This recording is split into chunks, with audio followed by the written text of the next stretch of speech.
বিসমিল্লাহির রহমানির রাহিম। আসসালামু আলাইকুম everyone, welcome back to my channel. আশা করি আপনারা যে যেখানেই আছেন ভালো আছেন এবং সুস্থ আছেন। আজকে আমি আপনাদের সাথে মাছের একটি রেসিপি শেয়ার করব, মাছের ঝুরা ভাজা আর ঝুরি ভাজা। সো যাই হোক, এই মাছের ঝুরা ভাজা কিন্তু খেতে গরম গরম ভাতের সাথে খুবই মজা লাগে, একবার ট্রাই করে দেখতে পারেন। আমি মাছের ঝুরা ভাজা করার জন্য তেলাপিয়া মাছের ফিলে নিয়ে নিয়েছি। আপনাদের কাছে যদি তেলাপিয়া মাছের ফিলে অ্যাভেলেবল না থাকে, আপনারা যে কোনো মাছের পিস এখানে ইউজ করতে পারবেন। 2-3টা পিস নিলেই হবে, কিন্তু আপনাদেরকে খেয়াল রাখতে হবে এটা কিন্তু বড় মাছ দিয়েই করতে হবে। সো ছোট মাছ দিয়ে করলে অতটা কিন্তু আপনারা স্বাদ পাবেন না। আমি এখানে কিন্তু তেলাপিয়া মাছের ফিলে একটা নিয়ে নিয়েছি, কারণ আমার কাছে এই তেলাপিয়া মাছের ফিলেই ছিল, আমার কাছে মাছের পিস নাই, না হলে আমি মাছের পিস দিয়েই আপনাদেরকে দেখিয়ে দিতাম।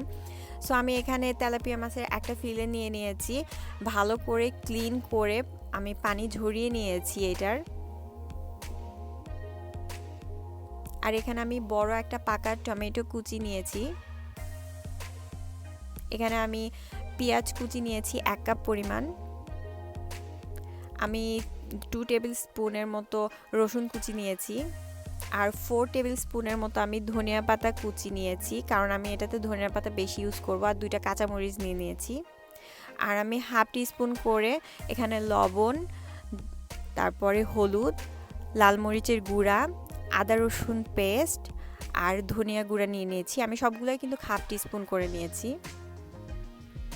লবণটা পরে যদি আমার লাগে আমি পরে আবার অ্যাড করব। এই তো আমি মাছের ফিলেটাকে সিদ্ধ করে নিয়েছি, নিয়ে আমি হাত দিয়ে এটাকে একটু ঝুরা করে নিয়েছি। এই পর্যায়ে আপনাদের মাছে যদি কাঁটা থাকে, কাঁটাটা কিন্তু আপনাদেরকে বেছে নিতে হবে। এখন আমি পাতিলে আমি এখন তেল দিয়ে দিব। এই এই রেসিপিতে কিন্তু আপনাদের অবশ্যই তেলটা একটু বেশি ইউজ করতে হবে। আমি এখানে লাইক 1/4 কাপের মতো তেল ইউজ করতেছি।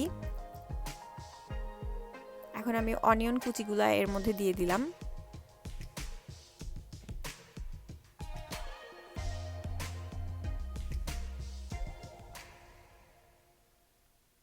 আমার অনিয়ন কিন্তু কালারটা একটু চেঞ্জ হয়েছে। এই পর্যায়ে আমি কিন্তু এখানে রসুনের কুচিগুলো দিয়ে দিব, টমেটো কুচি দিয়ে আমি এটাকে ভালো করে একটু ভাজা ভাজা করে নিব।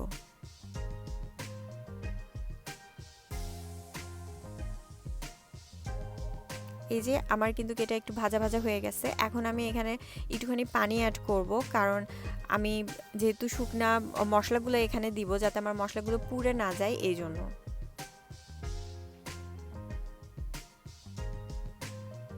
এখন আমি ভালো করে মিক্স করে নিব এবং মশলাটাকে আমি খুব ভালো করে কষিয়ে নিব।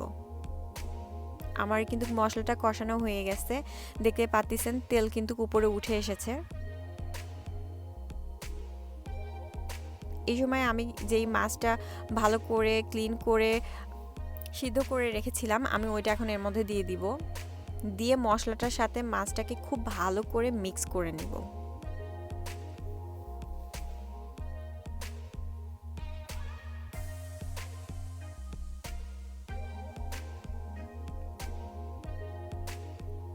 এখানে আমি একটুখানি পানি দিয়ে দিব, যেহেতু আমার মাছটা সিদ্ধ করা আছে, মশলাটা ভালো করে কষানো আছে, আমার কিন্তু এইটাতে কোনো প্রকারের বেশি পানি দেওয়ার কোনো দরকার নাই। আমি কিন্তু অল্প পানিতে এটাকে ভাজা ভাজা করে নিব। আর এই পুরা রান্নাটা কিন্তু আমাদেরকে ঢাকনা ছাড়া করতে হবে এবং চুলার জালটা সবসময় হাই টু মিডিয়ামে দিয়ে রান্না করতে হবে। তো এই তো হয়ে গেছে, দেখতেই পাচ্ছেন তেল কিন্তু উপরে সেপারেট হয়ে গেছে মাছ থেকে। এই পর্যায়ে আমি এখানে কাঁচামরিচ 2টা অ্যাড করে দিচ্ছি। আমি যেহেতু ঝাল কম দিব, এই জন্য আমি 2টা কাঁচামরিচ দিচ্ছি। আপনারা যদি ঝাল বেশি খেতে পছন্দ করেন, কাঁচামরিচের পরিমাণটা কিন্তু বাড়িয়ে নেবেন। এই পর্যায়ে আমি আমার লবণটা চেক করে নিব।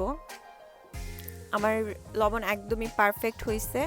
এখন আমি এখানে ধনিয়া পাতাগুলো দিয়ে দিব, দিয়ে রেখে জাস্ট মিক্স করে নিব।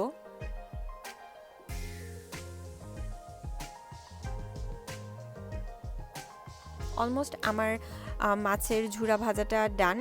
কিন্তু নামানোর আগে আমি এখানে 1/4 টিস্পুনের মতো টালা জিরা গুঁড়া দিয়ে দিব, দিয়ে জাস্ট একটু 1 থেকে 2 মিনিট আমি জাস্ট একটু ভেজে নিয়ে আমি এটাকে চুলার থেকে নামিয়ে ফেলবো।